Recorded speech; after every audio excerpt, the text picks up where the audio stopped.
కారణం ఏంటంటే ఇదే. సో సేమ్ కూడా మీరు తినే ప్లేట్ ని కలర్ఫుల్ గా డిజైన్ చేసుకోండి. చూడంలో ఇంట్రెస్ట్ అనిపించాలి ఫుడ్ తినడానికి. ఆ ఫుడ్ తినేటప్పుడు స్మెల్ చేయండి, మంచిగా స్మెల్ వస్తుంది. అర్థమవుతుంది మీకు.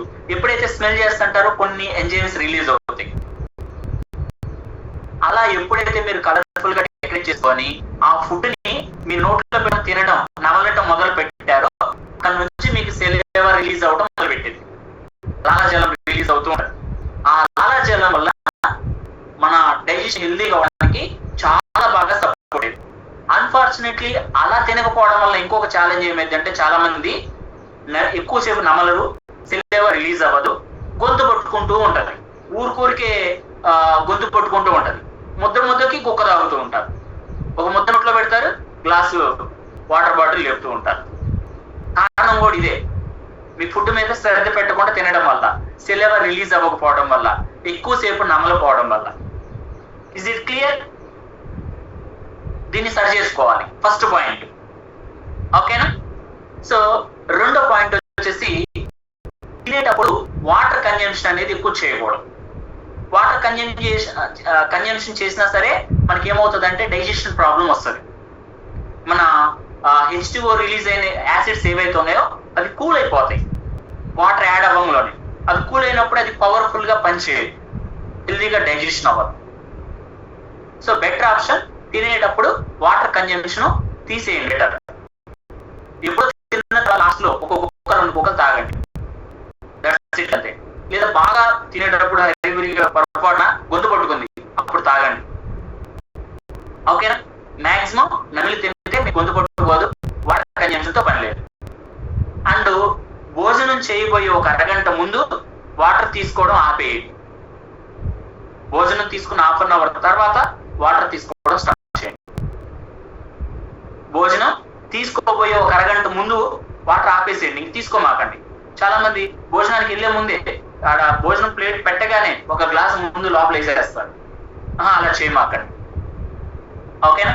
సో తిన్న వెంటనే కూడా వాటర్ ఎక్కువ తాగమాకండి. ఒక్కొక్క కుక్క లేదా 2 కుక్కలు తాగి ఆ తర్వాత ఒక 1/2 అవర్ 45 మినిట్స్ తర్వాత వాటర్ తీసుకోవడం మొదలు పెట్టండి. సో దీనివల్ల మనకి హెల్దీ డైజెషన్ అవ్వడానికి మనం తీసుకునే ఆహారం మంచిగా సపోర్ట్ చేస్తుంది. వీటిలో మీరు ఏదైనా చిన్న మిస్టేక్ చేస్తారని మీకు అర్థమవుతుంది. నేను చెప్తాను కాదు, మీరు వింటున్నారు, మీకు అర్థమవుతుంది. ఇమ్మీడియట్ గా దాన్ని మార్చుకోండి.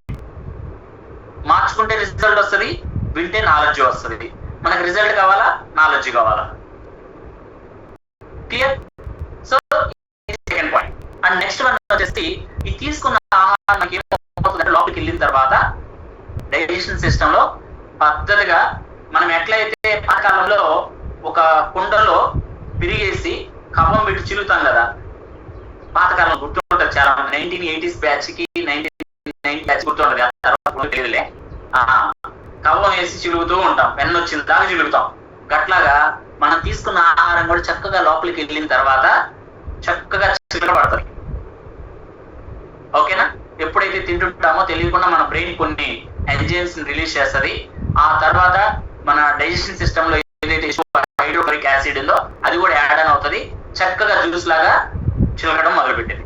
మనం తీసుకున్న ఆహారాన్ని డైరెక్ట్ గా పోషకం రూపంలో కన్వర్ట్ అవ్వదు, దానికి చాలా ప్రాసెస్ జరిగింది. ఆ ప్రాసెస్ జరిగేటప్పుడు మనం చేసే తప్పిదాల వల్లే మనం అనారోగ్య పాలవుతూ ఉంటాం. ఓకేనా? సో దాన్ని సరి చేసుకోవాలి. సో ఎప్పుడైతే చక్కగా చిలబడిందో ఒక్కొక్క లిక్విడ్ రూపంలో మనకి ఫస్ట్ మనకి చిన్న ప్రేగుల్లోకి వెళ్ళింది మనం తీసుకున్న ఆహారం. చక్కగా జ్యూస్ లాగా అయిన తర్వాత దాన్ని ఏమంటారంటే ఐ థింక్ ఖైమ్ అంటారు. మొత్తం జ్యూస్ లాగా అయిందా ఆ ఖైమ్ ఒక్కొక్క డ్రాప్ లాగా చిన్న ప్రేగుల్లోకి వెళ్ళడం మొదలుపెట్టింది.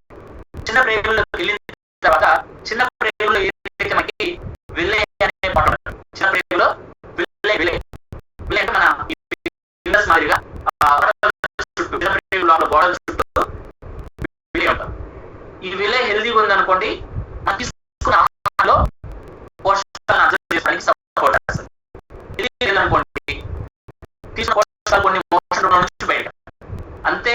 ఎంతమంది చాలా మంది ఎంత మంచి ఫుడ్ తీసుకున్నా సరే ఎంత మంచి ఫుడ్ తిన్నా సరే మంచిగా ఉంటుంది. కారణం ఏంటంటే విలే కూడా హెల్దీగా ఉండాలి. చిన్న ప్రేగుల్లోకి వెళ్ళేటప్పుడే మనకి ఇంకొక ప్రాసెస్ కూడా మొదలైంది డైజెషన్ అవ్వడానికి. ఇందాక చెప్పాను కదా, మన కాలేయం అండ్ ప్యాంక్రియా ఈ రెండు ఏం చేస్తాయంటే కొన్ని రసాయనాలని రిలీజ్ చేస్తాయి. ఈ చిన్న ప్రేగుల్లోకి ఆ లిక్విడ్ వెళ్ళేటప్పుడు ఈ రెండు కూడా కొన్ని రసాయనాలని రిలీజ్ చేస్తాయి. రిలీజ్ చేసినప్పుడు అక్కడ మళ్ళీ చిన్న ప్రేగు కూడా కొన్ని రకాల రసాయనాన్ని రిలీజ్ చేస్తాయి. రిలీజ్ చేసినప్పుడు ఓవరాల్ గా మొత్తం మళ్ళీ అక్కడ ప్రాసెస్ చేసిన తర్వాత ఆ చిన్న ప్రేగుల వెళ్ళి అనేది ఏం చేస్తుందంటే మన శరీరానికి కావాల్సిన పోషకాలు, ప్రోటీన్స్, విటమిన్స్, మినరల్స్ ఏవైతే పోషకాలు ఉన్నాయో వీటిని అబ్జర్వ్ చేసుకోవడం స్టార్ట్ చేస్తుంది. చిన్న ప్రేగు ఆ పోషకాలని అబ్జర్వ్ చేసుకోవడం స్టార్ట్ చేస్తుంది. అబ్జర్వ్ చేసుకొని రక్తం ద్వారా మన శరీరంలో ఏ ఏ కణాలకి, ఏ ఏ ఆర్గన్స్ కి ఏ పోషకాలను పంపించాలో వాటిని ఫార్వర్డ్ చేస్తుంది. ఇప్పుడు ఈ డైజెషన్ ప్రాసెస్ అంతా మనం కరెక్ట్ వేలో ప్రాపర్ గా ఫాలో అయినప్పుడు, ఓకేనా? సో ఏ కణాలకి కావాల్సిన పోషకాలు ఆ కణానికి అందడం మంచిగా జరుగుతుంది. ఆ తర్వాత ఆ చిన్న పిల్లల్లో కూడా కొంత మనకి హెల్దీగా డైజెషన్ అయిన వరకు కొంతవరకు అబ్జర్వ్ చేసుకుంటుంది. ఆ మిగిలినది ఏదైతే ఉంటుందో చిన్న ప్రేగుల్లో దాన్ని మళ్ళీ తీసుకెళ్లి పెద్ద ప్రేగుల్లోకి ఫార్వర్డ్ చేస్తుంది. పెద్ద ప్రేగుల్లోకి ఆ పెద్ద ప్రేగుల్లో కూడా మళ్ళీ కొన్ని రకాల రసాయనాలు రిలీజ్ అయ్యి అక్కడ కూడా కొంత ప్రాసెస్ అనేది డైజెషన్ సిస్టమ్ జరుగుతుంది. ఆ రసాయనాల వల్ల అక్కడ కూడా కొన్ని రకాల పోషకాలని రక్తం ద్వారా పెద్ద ప్రేగు శరీరానికి అందించడం జరుగుతుంది. ఫైనల్ గా పెద్ద ప్రేగులో నుంచి మనకి పాయుల ద్వారా స్టూల్ రూపంలో బయటకు వెళ్ళిపోతారు. ఇది క్లియర్? నోటి దగ్గర నుంచి స్టార్ట్ అయ్యింది, పాయుల ద్వారా స్టూల్ రూపం వరకు బయటకు వెళ్తుంది. ఈ జరిగే ప్రాసెస్ లో మనం చేసే చిన్న చిన్న మిస్టేక్స్ ఏవైతే ఉన్నాయో వాటిని సరి చేసుకుంటే ఫ్రీ మోషన్ అవుతుంది, డైజెషన్ ప్రాబ్లమ్స్ రావు, అన్హెల్దీ ఛాలెంజెస్ తో మనం సఫర్ అవ్వకుండా ఉండదు. ఏం చేస్తారు? ఏం చేయాలి? ఇప్పుడు నేను చెప్పింది ఒక ప్రాసెస్ చెప్పాను. ఏం చేయాలి? ఇందాక నమలటం గురించి చెప్పాను, నోటు గురించి. రెండో పాయింట్ ఏం చేయాలి అంటే లేటుగా తినడం మానేయాలి. లేటుగా చాలా మంది ఒక టైం అనేది ఉండదు. ఈ రోజు ఒక టైంలో మధ్యాహ్నం 1 గంటకి తింటే రేపు మధ్యాహ్నం 3ంటికి తింటాం, ఎల్లుండు మధ్యాహ్నం 1:30కి తింటాం, ఆటోలు ఎల్లుండి మధ్యాహ్నం 12ంటికి తింటాం. అంటే ఒక టైం అనేది ఉండదు. ఏలపాల లేదు అంటుంటారు కదా, దాన్ని ఒలిచే సమస్య ఇదే. ఏ టైంలో ఏం తింటామో తెలియకుండా ఒక ప్రాసెస్ అనేది లేకపోతే మన బాడీ మొత్తం కూడా బయోక్లాక్ సిస్టమ్ మొత్తం కూడా డిస్టర్బెన్స్ అయ్యింది. అది చేయాల్సిన పని అది చేయదు. అందుకని టయానికి తినడం నేర్చుకోవాలి. ఫస్ట్ ఆఫ్ ఆల్ ఒక పావు గంట, హాఫ్ అన్ అవర్ ఓకే, ఎక్కువ టైం లేట్ చేయకూడదు, ఓకేనా? మూడోది తినడం మానేయండి. ఐ మీన్ ఇంకా పట్టదరా స్వామి, నీకు దండం పెడతారా స్వామి, వదిలే స్వామి, ఇంత చెప్తారు చూడండి, ఆ విధంగా తినకూడదు. అంటే కిక్కిరిసిపోయేలా తినకూడదు. ఎందుకంటే మన స్టమక్ కి ఒక అద్భుతమైన గుణం ఏంటంటే యాక్చువల్ గా అది ఒక 1 లీటర్ ఫుడ్ వరకు ఎఫెక్ట్ చేయగలుగుతుంది. ఒక 1 లీటర్ ఫుడ్ వరకు మన స్టమక్ మంచిగా ఎఫెక్ట్ చేయగలుగుతుంది. ఆ తర్వాత కూడా పంపించింది ఏం చేస్తుంది? పంపిస్తున్నావు లీటర్ కాదు, ఇంకా పైన తింటున్నావు, ఇంకా ఎక్కువ ఫుడ్ తింటున్నావు, ఏం చేస్తుంది? దానికి సాగే గుణం ఉంది కాబట్టి 4 లీటర్ల కెపాసిటీని కంట్రోల్ చేయగలుగుతుంది. అర్థమైందా? అంటే రెండు బిర్యానీలు తిన్నాగా లోపలికి వెళ్ళిపోయింది, సాగుతూ ఉంటుంది. అది 3 బిర్యానీలు అంట. ఇంకా ఉన్నారు చాలా మంది. మన ఇండియాలో ఒక హైయెస్ట్ రికార్డ్ క్రియేట్ చేసిన పర్సన్ ఉన్నారు. మొత్తం టోటల్ గా 18 బిర్యానీలు తిన్నాడు ఆయన. ఇండియాలో హైయెస్ట్ రికార్డర్ ఆయన. కానీ ఇట్టే ఉంటాడు ఆయన అదృష్టం అయితే. బట్ అందరికి అలా ఉండదు, అర్థమవుతుందా? సో ఫుడ్ ని ఎప్పుడు కూడా ఒక 2 ముద్దలు తగ్గించి తినండి, కొంచెం గ్యాప్ ఉండేలా తినండి. లైట్ గా ఆకలి ఉన్నా పర్లా, అర్థమైందా? కొంచెం 2 ముద్దలు తగ్గించి తినండి, మీకు డైజెషన్ అవ్వడానికి మంచిగా హెల్ప్ అవుతుంది, ఓకే? అండ్ నెక్స్ట్, ఎక్కువగా మసాలాలు అండ్ కృత్రిమంగా తినేటువంటి కలర్స్ తో తయారు చేసినటువంటి ఐటమ్స్ ఉంటాయి కదా, బాగా డీప్ ఫ్రై చేసినవి, అవి తగ్గించుకోండి. అలాంటివి ఎక్కువ తిన్నా సరే మన డైజెషన్ ప్రాబ్లంతో బాగా సఫర్ అవుతూ ఉంటాం, ఓకేనా? సో కడుపులో పుండ్లు, ఏమంటారు, వామిటింగ్ సెన్సేషన్, చాలా డిఫరెంట్ వికారంగా పుల్లటి త్రేపులు రావడం, కొంతమందికి అయితే కింద నుంచి గ్యాస్ రిలీజ్ అయిపోవడం, ఇవన్నీ రావడానికి కారణం ఏంటంటే మనం తీసుకునే ఆహార పద్ధతి. దాన్ని మనం సరి చేసుకోవాలి. అర్థమైందా? బాగా ఫ్రైగా చేసినవి, కొన్ని రకాల కలర్స్ ఫ్లేవర్స్ అద్దుతూ ఉంటారు హోటల్స్ లో, మీరు చూస్తే అర్థమవుతుంది. అలాంటివి తీసుకోకూడదు. న్యాచురల్ గా తయారు చేసిన ఆహార పదార్థాలు తీసుకోవాలి ఎక్కువగా. ఎప్పుడన్నా అనుకోకుండా ఫంక్షన్ హోటల్కో వెళ్ళాం, ఏం చేయాలి? ముందుగా మీరు చేయాల్సిన పని అలాంటప్పుడు ఫైబర్ ఉన్నటువంటి ఆహార పదార్థాన్ని ఎక్కువ తీసుకోండి ముందు. అది కీరా, carrot, watermelon, papaya, fibre ఉన్నటువంటి పదార్థాలు ఉంటాయి కదా, వాటిని ముందు ఎక్కువ కన్జ్యూమ్ చేయండి. ఆ తర్వాత వాటిని తీసుకోండి. సలాటాస్, బిర్యానీస్ ఇట్లాంటివి మంచిగా డైజెషన్ అవుతుంది. క్లియర్? అండ్ నెక్స్ట్ ఇంకొక ఛాలెంజ్ వచ్చేసి, తిన్న వెంటనే దయచేసి ఎవరు కొనుక్కోవద్దు. తిన్న వెంటనే కొనుక్కున్నారనుకోండి, దానివల్ల కూడా మనకి డైజెషన్ ప్రాబ్లం రావడానికి అవకాశం ఉంది. చాలా మంది చూడండి, అక్కడే తింటారు, ఆ ప్లేట్ పాపం వడ్డించిన వాళ్ళే తీస్తారు, ఆ ప్లేట్ కూడా చెయ్యి కూడా దాంట్లోనే మనం హ్యాండ్ వాష్ చేస్తాం, కదలం కూడా కదలం, అది తిట్టం, మళ్ళీ తిన్నది ఖర్చు అయిపోదు, కదలం, అక్కడే అలానే గట్ట కొనుక్కుంటాం పద్ధతిగా. చాలా మంది ఉన్నారు బ్యాడ్ హ్యాబిట్ పాపం. అది గారాభం వల్ల, ప్రేమ వల్ల, వాళ్ళ హుందా వల్ల, లేదా అలా అన్ని జరగడం వల్ల తెలియదు, కానీ అది ఒక బ్యాడ్ హ్యాబిట్. లేదా కొంతమంది, చాలా మంది టైర్డ్ అయిపోతారు, బయట బాగా కష్టపడి వస్తారు, ఈ ప్రాసెస్ ఇంటికాడ వచ్చిన తర్వాత ఇదే ఫాలో అవుతారు. సో దీన్ని మార్చుకోవాలి. తిన్న కాడ నుంచి కదలరు. నేను మా కోచ్ని చూసి చాలాసార్లు ఆ విషయంలో గమనిస్తూ ఉంటాను. తిన్నారంటే మా కోచ్ అక్కడ ఉండరు, తిన్నాక లేచి కాసేపు అటు ఇటు తిరుగుతూ ఉంటారు. మేము ఎక్కడైనా ట్రైనింగ్స్కి వెళ్ళినప్పుడు, హోటల్లో స్టే చేసినప్పుడు మా కోచ్ నేను గమనించేది అదే, తిన్న వెంటనే పొరపాటును కూర్చొని కూడా కూర్చోరు. 5 నిమిషాలు 10 నిమిషాలు అటు ఇటు ఫోన్ మాట్లాడితేనా సరే, మాతో మాట్లాడితేనే సరే నడుస్తూ ఉంటారు తప్ప కూర్చొని ఉండరు. మనం ఏం చేస్తాం? కూర్చోవడం సంగతి అర్థం చూ, తిన్నామా, చేయగలిగామా, కొనుక్కున్నామా, కాసేపు రెస్ట్ ఉన్నాయి, దూగులు తిరిగి వస్తే కదిలిస్తూ ఉంటావు, గురుగుతూ ఉంటావు. ఇంట్లో చూస్తుంటారు పాపం, అరే నాయన తిన్న వెంటనే కొనుక్కోమాకరా, మంచిది కాదురా, తిన్నగాడ కూర్చోమాకరా, ముందు పక్కకు వచ్చిన రారా, మంచం మీద కూర్చోమాకరా అని చెప్తూ ఉంటారు. అస్సలు సమస్య లేదు. పుష్ప సినిమా వచ్చినాక అసలు ఎవరు తగ్గట్లేదు. ఎస్ఆర్నో? మనం తగ్గాలి, తగ్గకపోతే మనల్ని తగ్గిస్తుంది, ఇబ్బంది పెడుతుంది. ఓకేనా? సో దీన్ని మనం మార్చుకోవాలి. సో తిన్న తర్వాత మీరు కుదిరితే ఒక పావు గంట తర్వాత అయినా, లేదా హాఫ్ అన్ అవర్ తర్వాత అయినా, ఎట్లాగో మన కమ్యూనిటీలో ఉన్నారు కాబట్టి మీరు అఫ్రెష్ తీసుకోండి, గోరువెచ్చని అఫ్రెష్ తీసుకోండి, మంచిది. అఫ్రెష్ అండ్ ఫైబర్ యాడ్ చేసుకోవచ్చు, ప్రోబయోటిక్ ఉంటే యాడ్ చేసుకోవచ్చు, యాడ్ చేసుకొని తీసుకోండి. డైజెషన్ అవ్వడానికి మంచిగా హెల్ప్ అవుతుంది. తిన్న హాఫ్ అన్ అవర్ తర్వాత గోరువెచ్చని వాటర్తో తీసుకోండి. ఓకేనా?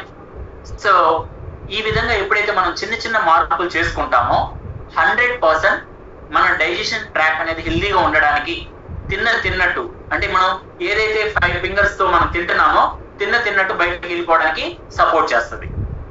బై ద వే, మనం తిన్న ఆహారం హెల్దీగా డైజెషన్ అవుతుందా, అన్హెల్దీగా డైజెషన్ అవుతుందా, ఇది ఒక్కసారి మనం కూడా చెక్ చేసుకోవాలి. ఎవరికి వాళ్ళు సెల్ఫ్ గా. ఎట్లా తెలుస్తుంది సార్? చాలా సింపుల్ అండి. ఇప్పుడు అందరికీ వెస్ట్రన్ టాయిలెట్స్ వచ్చున్నాయి, అవునా? ఐ థింక్ ఇండియన్ టాయిలెట్స్ అయినా వెస్ట్రన్ టాయిలెట్స్ అయినా మీ అందరికి తెలుసు. పాతకాలం లాగా పొలాల్లోకో అట్లాగో వెళ్ళేదిలే, అవునా కదా? అందరు ఎవరి ఇళ్లలో వాళ్ళు బాగా డెవలప్ అయ్యాం, కల్చర్ డెవలప్ అయింది కాబట్టి. సో మీరు ఎలా అర్థం చేసుకోవచ్చు అంటే, మీరు వాష్రూమ్కి వెళ్ళిన తర్వాత, ఓకే, మీ స్టూల్ ఏదైతే వాటర్లో పడుతుందో, పడిన తర్వాత వాటర్లో అది తేలుతుందా, మునుగుతుందా చెక్ చేసుకోవాలి. ఓకే, మీకు నేను చెప్పేది మీకు అంబారసింగ్ అనిపించవచ్చు, నచ్చకపోవచ్చు, అర్థమవుతుందా? బట్ అందుకే నేను చెప్పా, ఇది సెల్ఫ్ గా మీకు మీరు రిలీజ్ అవ్వడానికి, మీకు ఒక క్లారిటీ రావడానికి చెక్ చేసుకోండి. స్టూల్ అనేది వాటర్ లో మునుగుతుంది అంటే అన్హెల్దీ డైజెషన్ అవుతుంది అని అర్థం. మీ స్టూలు వాటర్ లో మునిగిపోతుంది, సో అన్హెల్దీగా అంటే కరెక్ట్ గా ప్రాపర్ గా పోషకాలన్నీ బాడీ అబ్జర్వ్ చేసుకోవట్లేదు, ఇంకా ఎక్కడో సంథింగ్ మిస్టేక్ అవుతుంది, ఇంకా మీరు సరి చేసుకోవాలి. లేదు సార్, స్టూల్ వాటర్ లో తేలుతుంది సార్, ఎస్, మీకు హెల్దీగా డైజెషన్ అవుతుంది, సేమ్ అలానే కంటిన్యూ చేయండి, ఎక్కడ డిస్టర్బెన్స్ రాకుండా చూసుకోండి చాలు. అర్థమవుతుందా? దీనికి ఒక చిన్న సింపుల్ టిప్ అంతే, చూస్తారా లేదా మీ ఇష్టం. నాకు సంబంధంలా. అర్థమవుతుందా? ఎంతమంది చెక్ చేసుకుంటారు? గద్ది సంగతి మీరు ఏదో చెప్పారు, మేము ఏదో ఫాలో అవుతాం సార్. మీరు భలేవాళ్ళు సార్. మీ పైన ఎవరు చెప్పినా సరే మేము ఫాలో అవ్వం సార్ అంటే నేను చేసేదేం లేదు. ఫాలో అయితే మంచిది, ఫాలో అవ్వకపోతే అయినప్పుడు జాగ్రత్త పడతాం అంతే, అంతమించి ఏం లేదు. ఇప్పుడు డ్రైవింగ్ చేసేటప్పుడు హెల్మెట్ పెట్టుకోమని చెబుతారు. ఎందుకు? యాక్సిడెంట్ అయితే మేజర్ డ్యామేజ్ అవ్వకుండా. పెట్టుకుంటే మంచిది, చిన్న డ్యామేజ్ వస్తే బయటపడతావు. పెట్టుకోలేదనుకో పద్ధతిగా ఏం జరగాలో జరుగుతుంది, మనం ఏం చేయలేము. అర్థమైందా? ఏదో మాకు తెనాలి రామకృష్ణుడికి సంబంధించి ఒక స్టోరీ చెబుతారు. ఆయన ఆన్సర్ ఏమి ఇస్తాడంటే అంత మీ చేతిలో ఉందని ఒక సింపుల్ గా స్టోరీ చెబుతాడు. అట్లానే మేము చెప్పాల్సింది మేము చెప్తాం. ఓకేనా? సో ఫాలో అవుతామా లేదా అది యువర్ చాయిస్. అయితే రిజల్ట్ వస్తుంది, లేదంటే వచ్చిన తర్వాత ఆలోచిద్దాం. ఓకేనా? And last but not least, final గా మీకు ఎవరికైనా ఆల్రెడీ ఈ డైజెషన్ కి సంబంధించి సివియర్ ఛాలెంజెస్ ఉన్నాయి అనుకోండి, అంటే ఆల్రెడీ ఇబ్బంది పడుతున్నారు, బాగా ఎక్కువగా సఫర్ అవుతున్నారు. ఐ థింక్ కొంతమందికి అయితే బ్లడ్ మోషన్స్ అవుతుంటాయి, కొంతమందికి పైల్స్ ఆల్రెడీ స్టార్ట్ అయి ఉంటాయి, హీట్ అవుతూ ఉంటాయి, కొంతమందికి అయితే రోజు మార్చి రోజు మోషన్కి వెళ్తుంటారు, డైలీ రెగ్యులర్ గా వెళ్ళరు. ఓకే, కొంతమంది ఏదో ఒక ప్రయత్నం చేస్తే గానీ, వాష్రూమ్కి వెళ్ళక ముందే ఏదో ఒక ప్రయత్నం చేసి వెళ్తే గానీ ఫ్రీ మోషన్ అవుతుంది, లేకపోతే అవ్వట్లేదు. ఇలా ఉన్న వాళ్ళు మీరేం చేయాలి సార్? మీకోసమే నేను ఇప్పుడు చెప్తున్నా. ఓకేనా? ఇప్పుడు వరకు చెప్పింది న్యాచురల్ ప్రాసెస్ గురించి మాట్లాడారు. ఆల్రెడీ సఫర్ అవుతున్నారు, ఇబ్బంది పడుతున్నారు, మీరేం చేయాలి? సో మన కమ్యూనిటీలో వండర్ఫుల్ హెల్తీగా డైజెషన్ అవ్వడానికి డైజెషన్ హెల్త్ కి సంబంధించినటువంటి కొన్ని సప్లిమెంట్స్ ఉన్నాయి. ఓకేనా? సో వాటిని మీరు యాడ్ ఆన్ చేసుకోండి. మిమ్మల్ని ఎవరైతే ఇన్వైట్ చేస్తారో మీ కోచ్ని అడగండి, మనస్ఫూర్తిగా ఓపెన్ గా చెప్పండి. మీకు ప్రాబ్లం ఉంటే దాపెట్టుకుంటే అది ఫ్యూచర్ లో పెద్ద ప్రాబ్లం అవుతుంది. అర్థమవుతుందా? మోషన్ ఫ్రీ అవ్వలేదంటే హెడేక్ వస్తుంది, కోపం వస్తుంది, మాటలు మారతాయి, మనం చేసే వ్యాపారం మీద ఎఫెక్ట్ పడుద్ది, మన ఫ్యామిలీ రిలేషన్ మీద ఎఫెక్ట్ పడుద్ది. అర్థమవుతుందా? ప్రతి దాని మీద ఎఫెక్ట్ చేస్తుంది ఒక్క మోషన్ ఫ్రీ అవ్వకపోతే. అందుకని మొహమాట పడమాకండి. నిజంగా అవ్వట్లేదు అనుకోండి, దాన్ని సరి చేసుకుందామండి, మీ కోచ్తో మాట్లాడండి, తప్పులేదు. ఓకేనా? సో నేను హెల్తీ డైజెషన్ అవ్వడానికి తీసుకునే సప్లిమెంట్ ఒక్కసారి నేను మీకు చూపిద్దాం అనుకుంటున్నా. మీకు కూడా హెల్ప్ అయితే యాడ్ ఆన్ చేసుకోండి. ఓకేనా? ఓకే, ఫస్ట్ కొంత గోరువెచ్చని వాటర్ యాడ్ చేసుకుంటున్నాను. ఐ థింక్ కనిపిస్తుంది కదా వీడియో? ఓకే, ఇది గోరువెచ్చని వాటర్. గోరువెచ్చని కాదు, కొంచెం హాటే ఉన్నాయి. కొంచెం నార్మల్ వాటర్ కూడా యాడ్ చేస్తాను. ఓకే, ఫస్ట్ వాటర్ యాడ్ చేస్తున్నాను. అండ్ సెకండ్, నేను హెల్తీగా డైజెషన్ చేసుకోవడానికి నాకు ఫస్ట్ కంపెనీలో సపోర్ట్ టైం చూపిస్తాను. నేను ఈ కమ్యూనిటీలోకి వచ్చినప్పుడు ఫైబర్ కాంప్లెక్స్ లేదు, ఈ ఫైబర్ సప్లిమెంట్ ఉంది. నేను వచ్చినప్పుడు నాకు బాగా సపోర్ట్ అయింది ఇదే, చాలా బాగా సపోర్ట్ అయింది. ఎందుకంటే నేను చేసేది చెత్తకాయల వ్యాపారం, వేస్ట్ పేపర్ బిజినెస్. ఈ కమ్యూనిటీలో రాకముందు మా వేస్ట్ పేపర్ బిజినెస్ అంతా డస్ట్ తోటి, ఓవర్ హీట్ తోటి ఉంటుంది. మరి అలా ఉన్నప్పుడు నా బాడీ సిస్టమ్ ఎలా ఉంటది? అసలు ఫ్రీ మోషన్ అయితే అనుకుంటున్నారా? వాష్రూమ్కి వెళ్ళినప్పుడు బ్లీడ్ కూడా అయ్యేది, చాలా ఇబ్బంది పడేవాడిని. బట్ ఫస్ట్ టైం నాకు ఈ కమ్యూనిటీలో వచ్చి నాకు బరువు పెరిగే ప్రోగ్రామ్ స్టార్ట్ చేసినప్పుడు నాకున్న ఛాలెంజ్ దీని గురించి నేను తెలుసుకున్న తర్వాత ఈ సప్లిమెంట్ తీసుకున్నాను. ఫైబర్ నాకు బాగా సపోర్ట్ చేసింది. అక్కడ నుంచి ఇంకా ఫ్రీ మోషన్ అవ్వడం మొదలు పెట్టాను. ఇప్పుడు కంపెనీ అడ్వాంటేజ్ గా ఇంకా కొంచెం బెటర్ చేసి అప్డేటెడ్ వర్షన్ లో ఫైబర్ కాంప్లెక్స్ అని ఫైబర్ ఇది డైరెక్ట్ గా మనకి జనరల్ గా ఏంటంటే ఫ్రూట్స్ వెజిటేబుల్స్ ఇవన్నీ తినడానికి టైం కుదరదు, కట్ చేసుకోలేము, అవునా, క్యారీ చేయలేము బయటికి తీసుకెళ్ళడానికి. ఈ చూడండి సింపుల్, పౌడర్ రూపంలో ఉంటుంది, ఎక్కడికైనా తీసుకెళ్ళచ్చు, ఈజీగా వాటర్లోకి వెళ్ళిపోయచ్చు. ఓకేనా? అట్ ద సేమ్ టైం ఇది ప్రోబయోటిక్. మనం హెల్తీగా గట్ హెల్త్ బెటర్ గా ఉంచుకోవడానికి, మంచిగా డైజెషన్ చేసుకోవడానికి ఈ ప్రోబయోటిక్ చాలా బాగా సపోర్ట్ చేస్తుంది. 2 మిలియన్ గుడ్ బ్యాక్టీరియా వస్తుంది. జనరల్ గా చెప్పాలంటే ఈ గుడ్ బ్యాక్టీరియా అనేది మన పాత కాలంలో అమ్మమ్మ వాళ్ళు, తాతయ్య వాళ్ళ దగ్గర పెరిగేటప్పుడు తిన్నాం. ఏది? పెరుగు, నెయ్యి, మజ్జిగ. అర్థమవుతుందా? దాంట్లో వచ్చేది. ఇప్పుడు తినే పెరుగు, నెయ్యి, పాలు ఏంటి అనుకుంటున్నారు? కల్తీ బేస్డ్ మీద వస్తున్నాయి. మనం గడ్డి పెంచేది కూడా మందేసి యూరియా వేసి ఎక్కువగా ఫాస్ట్ గా పెంచుతున్నాం గడ్డిని.